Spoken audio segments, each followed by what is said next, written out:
Hi friends, it's Kristen with Hooks, Books, and Wanderlust, and today I'm going to show you how to add a single crochet ribbing to your project after the body of the work is completed. So let's get started.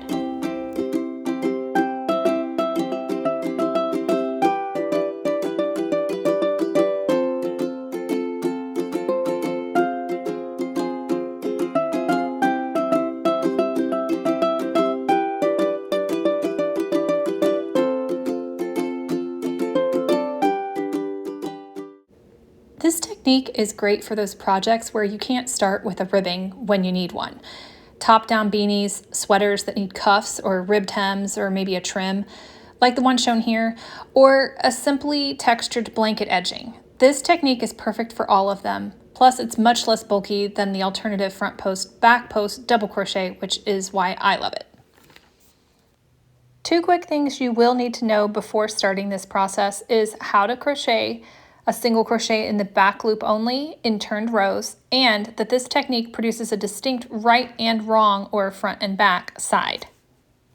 Let me show you what I mean. Here I've got two pictures. The first shows the front or the right side of the project, which looks much cleaner, whereas the second picture shows the wrong or the back side of the project. And you can see all of the back bumps from the slip stitches used to attach the ribbing to the body. This may not be a big deal when both are the same color, but important to consider when using two different colors. Let me show you what I mean and show you how to do the ribbing all at the same time. All right, so I've got my swatch here. It's just a very small swatch. It's not an actual project. The front looks like the back. But for all intents and purposes for this tutorial, this side is going to be the front side of my fabric. This is the even moss stitch, and if you like this stitch, then I will link the tutorial for that up here for you. But yes, this is going to be the front side of my fabric, and that's going to become important if you have something that definitely has a right and a wrong side of your project. So when I go to attach my yarn, I'm going to attach it with the right side facing me. So to do that, I'm going to go ahead and just make a slip knot with my ribbing yarn here. And I'm going to attach to that very first stitch and pull that through. So I'm ready to start with my chains.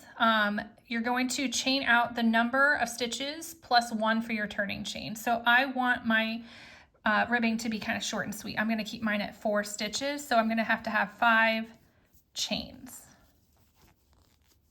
All right, so now we're ready to begin the first row of our ribbing, which, because we are working from the edge of our ribbing back towards the body of our project, I call that the return row. So for the return row, you're going to work into the second chain from your hook and single crochet in each chain all the way across. You might notice that I am working into the back bumps of my chains, and I like to do that because it leaves a very nice edge on the underside of my stitches here. I've got that same V style that I have on the tops. Plus, if I have to connect my ribbing and seam it together at the end, then it makes it easy for me to get right into those stitches and be where I need to be. So that is my first return row. Now you can kind of see how it's just kind of like barely hanging on by a thread by that very first chain that we made, right? So we need something that's going to anchor this row to the body of our work. And the way we're going to do that is using slip stitches. So once we've finished our return row, we are going to find the next unworked stitch on our body. So I already used the first stitch. You can see the yarn coming out of it. So I'm going to slip stitch into this next unworked stitch, and that's going to anchor the first row. So I had the first stitch was my chains, this first row is the second stitch. So keep in mind, like if you're doing single crochet, that you're going to basically have a row per stitch, a row of edging or ribbing per stitch of body, okay? So now the other thing that we know when we're working in turned rows is typically we need a turning chain. Since we don't have, we need to keep this attached to the body, we don't want to just do a chain and then go back because then it's not anchored. So what we're going to do is we're going to slip stitch again into the next unworked stitch, and that second slip stitch is going to act as an anchor.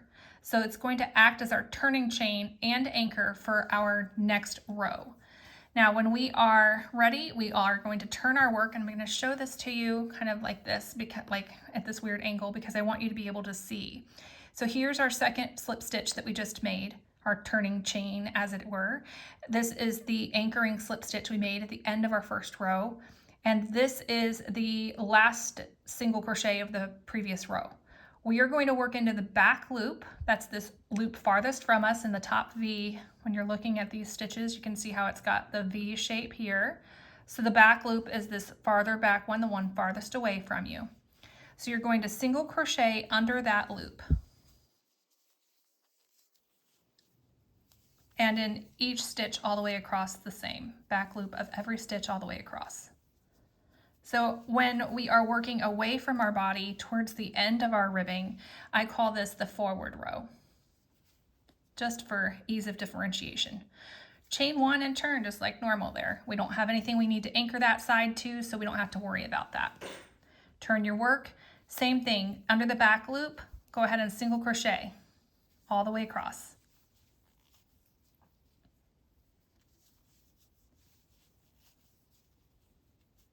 Now it can be a little tight getting into that very first stitch because it's so close to the body, and those slip stitches tighten things up. Just make sure that you take your time and find that. Okay, so now we've got our 4 stitches, and I do recommend making sure that you count your stitches every row, because it can get very easy to miss a stitch or accidentally add one at the end. So always check your stitch count and make sure you're on track and where you need to be with that. Now you can see here too that I worked, here's the yarn coming out of this stitch. So I need to anchor this row. I'm going to anchor it by slip stitching into the next unworked stitch. So right here, slip stitch to anchor it. Now I need to set up for my next row. So I'm going to slip stitch into the next unworked stitch as my sort of turning slip stitch. And I'm just going to show you guys this one more time, because again, this does get really tricky and sometimes it can be hard to see. This is another place where you might accidentally add a stitch if you work into the slip stitch instead of the stitch first. So skip the 2 slip stitches, single crochet into the back loop only on each of those single crochets from the previous row. And you'll just keep going in this manner until you are done with your ribbing. But one thing you'll notice when you're working one of those forward rows, if you attached correctly, then the back of your work should be facing you, and you'll see how the back bumps of all of those slip stitches that we made, and it's kind of untidy versus the front.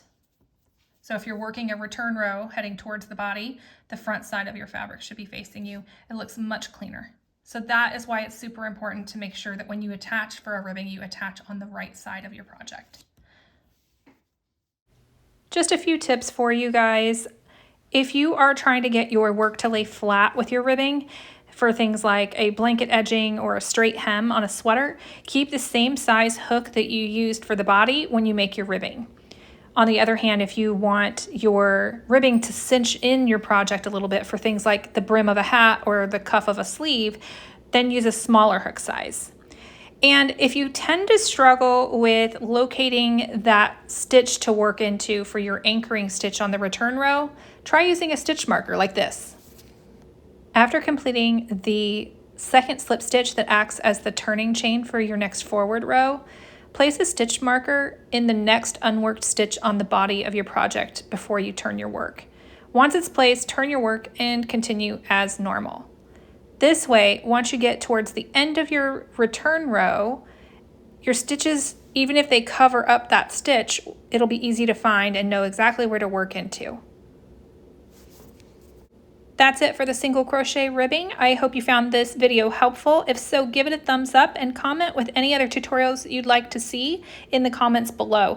You can find a written photo tutorial linked in the description box for you for this technique if you need it. Otherwise, thanks for watching, and I'll see you guys on the next video.